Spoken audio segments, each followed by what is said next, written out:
नमस्कार, शाम के 7 बज रहे हैं, वक्त हो गया है फास्ट एंड फैक्ट्स का। मैं हूं आपके साथ में मानसा मलिक और मेरे साथ हैं आदित्य। आइए दिखाते हैं आपको आज की बड़ी खबरें पूरी रिसर्च के साथ। सबको हैरान करते हुए आज दिल्ली के उपराज्यपाल नजीब जंग ने इस्तीफा दे दिया। राजभवन से जारी बयान में इस्तीफे की जानकारी दी गई है। नजीब जंग के कार्यकाल में अभी भी 18 महीने का वक्त बचा है। नजीब जंग के ओएसडी अजय चौधरी ने इस्तीफे के वजह को निजी वजह बताया है और निजी वजहों से यह फैसला लिया गया है। लेकिन अब इस मुद्दे पर राजनीति शुरू हो गई है। कांग्रेस ने केंद्र सरकार पर सवाल खड़े किए हैं तो बीजेपी के अलग अलग सुर सुनाई पड़ रहे हैं।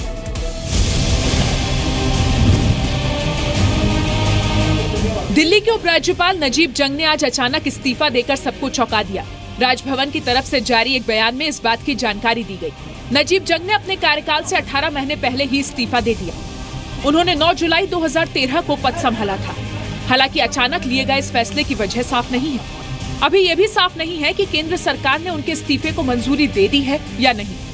राजभवन से जारी बयान में कहा गया है कि उपराज्यपाल लेफ्टिनेंट नजीब जंग ने भारत सरकार को अपना इस्तीफा दे दिया है।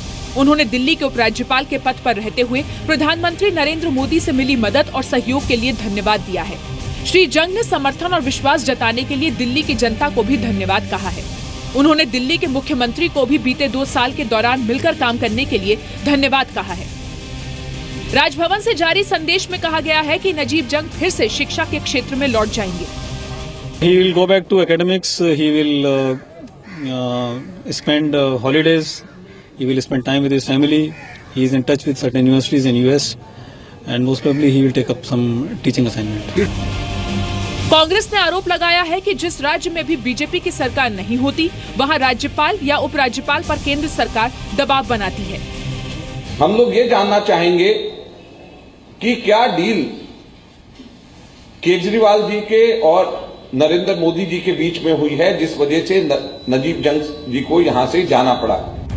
बीजेपी नेता विजेंद्र गुप्ता ने कहा कि उपराज्यपाल नजीब जंग संविधान के मुताबिक काम कर रहे थे, लेकिन दिल्ली सरकार हमेशा उन पर गलत आरोप लगाती रही है।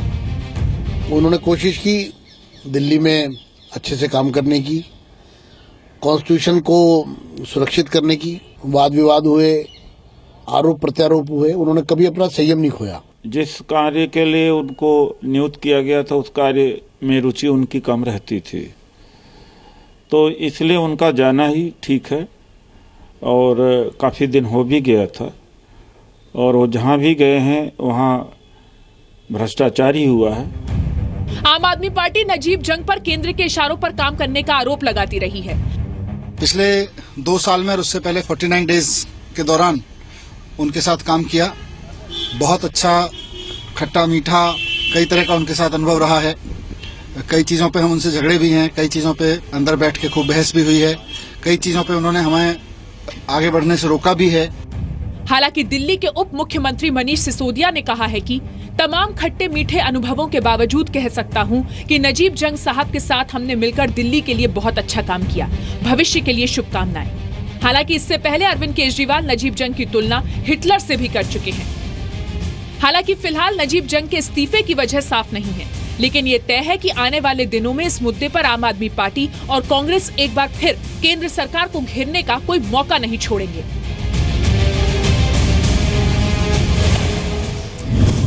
तो पीएम मोदी ने आज राहुल गांधी, मनमोहन सिंह और पी चिदम्बरम को सीधा जवाब दिया। उन्होंने नोट बैन का विरोध करने वालों को बेईमानों का साथ देने वाला बताया।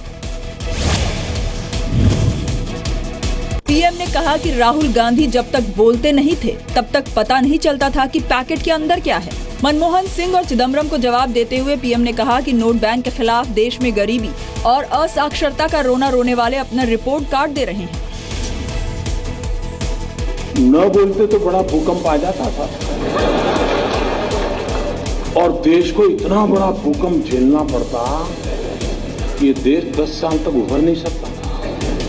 लेकिन अच्छा हुआ कि बोलना शुरू हो गया तो पता चल रहा है भूकंप की संभावना बची नहीं। मनमोहन सिंह जी, आप विरोध करे कोई बात नहीं, आप पूर्व प्रधानमंत्री हैं, हम गंभीरता से लेते हैं आपकी बात को, लेकिन आप अपना रिपोर्ट कार्ड दे रहे हैं, ये मुझे खुशी हो रही है।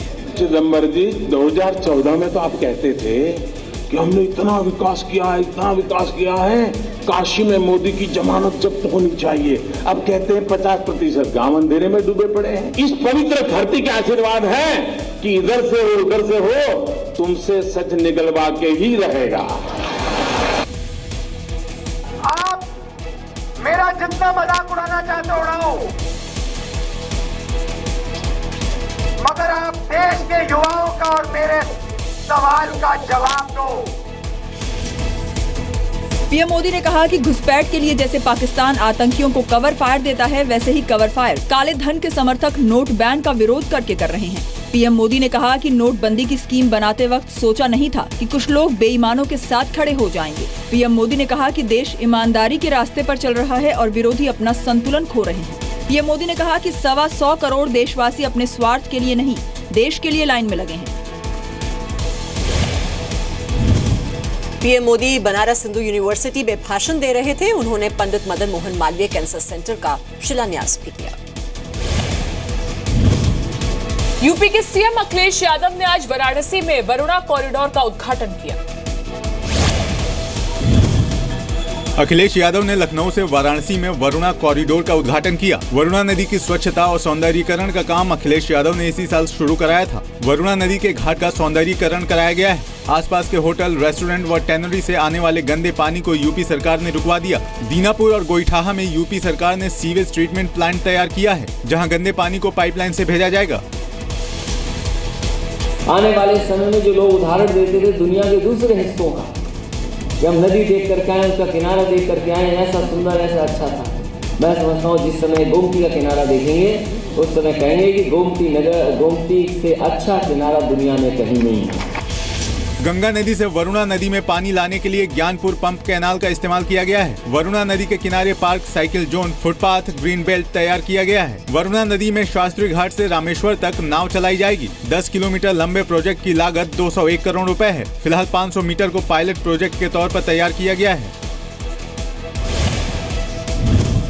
वरुणा नदी पर बने पुल के दोनों किनारे लेजर लाइट्स लगाई गई हैं। इसके साथ ही 60 मेगावाट का सोलर सिस्टम भी वरुणा नदी के पुल पर लगाया गया है।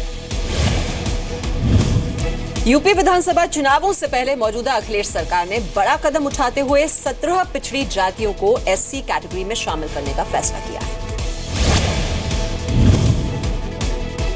अखिलेश कैबिनेट ने आज इन जातियों को एससी में शामिल करने का प्रस्ताव पारित कर दिया। समाजवादी पार्टी के 2012 के घोषणा पत्र में ये मुद्दा शामिल था। हालांकि फिलहाल इन जातियों को राज्य की योजनाओं का ही मिलेगा फायदा। प्रस्ताव को केंद्र की मंजूरी के लिए भेजा गया है। केंद्र से मंजूरी मिलने पर ही केंद्र सरकार की योजनाओं का फायदा मिल सकेगा। हमारे चुनावी घोषणा पत्र में था कि सरकार बनेगी तो 17 पिछड़ी जातियों को हम अनुसूचित जाति की सुविधाएं देंगे। और जब सरकार बनने के बाद मुख्यमंत्री माननीय श्री अखिलेश यादव जी ने इन 17 जातियों को अनुसूचित जाति में सम्मिलित करने के लिए बाकायदा कैबिनेट से प्रस्ताव पारित करके केंद्र सरकार को भेजा। इन लोगों का मनसा उसको शामिल करना नहीं है, उसे लाभ दिलाना नहीं है, उस पर सिर्फ राजनीति करना है। सबको पता है, इसके पहले भी समाजवादी पार्टी कर चुकी है और बसपा भी कर चुकी है। ये आते हैं तो करते हैं, वो आते हैं तो वापस लेते हैं, यही चल रहा है। कश्यप, कहार, केवट, मल्लाह, कुम्हार, निषाद, प्रजापति, धीवर, बिंद, भर, राजभर, धीमर, बाथम, तुरहा, गोड़िया, माझी और मछुआ जाति को एससी में किया गया है। यूपी में इन 17 जातियों का ओबीसी के 48% में से 13.5% की आबादी है। 2005 में भी उस वक्त के सीएम मुलायम सिंह यादव ने इन 17 जातियों को एससी में शामिल करने के लिए एक प्रस्ताव केंद्र सरकार को भेजा था। ईडी ने कोलकाता के एक बड़े कारोबारी पारसमल लोढ़ा को गिरफ्तार किया है। पारसमल लोढ़ा को ईडी ने 25 करोड़ रुपए के पुराने नोट बदलने के आरोप में गिरफ्तार किया है। पारसमल मुंबई से मलेशिया भागने की फिराक में था जब उसे एयरपोर्ट से गिरफ्तार किया गया। पारसमल लोढ़ा कोलकाता के बड़े व्यापारियों में से एक है। आरोप है कि पारसमल ने चेन्नई के रेत कारोबारी शेखर रेड्डी और दिल्ली के वकील रोहित टंडन का काला धन सफेद किया था। शेखर रेड्डी और रोहित टंडन के यहाँ छापेमारी में जब्त करेंसी का ताल्लुक भी पारसमल से ही है। पारसमल को कोर्ट में पेश किया गया है। Parasmal Lodha real estate, mining, global trading का कारोबारी है। कोलकाता में पीएलएस फाइनेंस में भी पारसमल लोढ़ा की हिस्सेदारी है। पारसमल लोढ़ा पीएलएस समेत 7 कंपनियों का डायरेक्टर है। और बताया जा रहा है कि पारसमल लोढ़ा के कई नेताओं, वकीलों और सरकारी अधिकारियों के साथ गहरे संबंध हैं। राजनीतिक दलों पर लगाम लगाने के लिए चुनाव आयोग ने सरकार से कुछ सिफारिशें की। सूत्रों के मुताबिक चुनाव आयोग ने सरकार से कहा है कि सभी राजनीतिक दल अपने अकाउंट का ब्यौरा दें। सभी राजनीतिक पार्टियां पैसे का पूरा लेखा जोखा रखें। पार्टियां गलत एफिडेविट दें तो 2 साल की सजा होनी चाहिए। दलों पर जुर्माने की जगह सजा देने का प्रावधान हो। एक उम्मीदवार एक ही क्षेत्र से चुनाव लड़े। चुनाव आयोग ने ये भी प्रस्ताव दिया है कि दलों के पास चंदा देने वालों का नाम, पता और पैन नंबर हो। दिल्ली के मेहरौली में हुई सरकारी अधिकारी की हत्या की वारदात का सीसीटीवी वीडियो सामने आया है। जिस सरकारी अधिकारी की हत्या हुई है उनका नाम ब्रिजभूषण है। सीसीटीवी में 2 बदमाश मेहरौली में ब्रिजभूषण के घर के पास उनका इंतजार करते दिखाई दे रहे हैं। तभी ब्रिजभूषण की गाड़ी आती है। 2 बदमाश ड्राइविंग सीट की तरफ का कांच तोड़ते हैं, फिर चाकू से 7 बार वार करते हैं। कार में बैठे बदमाश ने उन पर गोली भी चलाई। बदमाशों ने कार के दरवाजे से उनकी टांग तोड़ने की भी कोशिश की।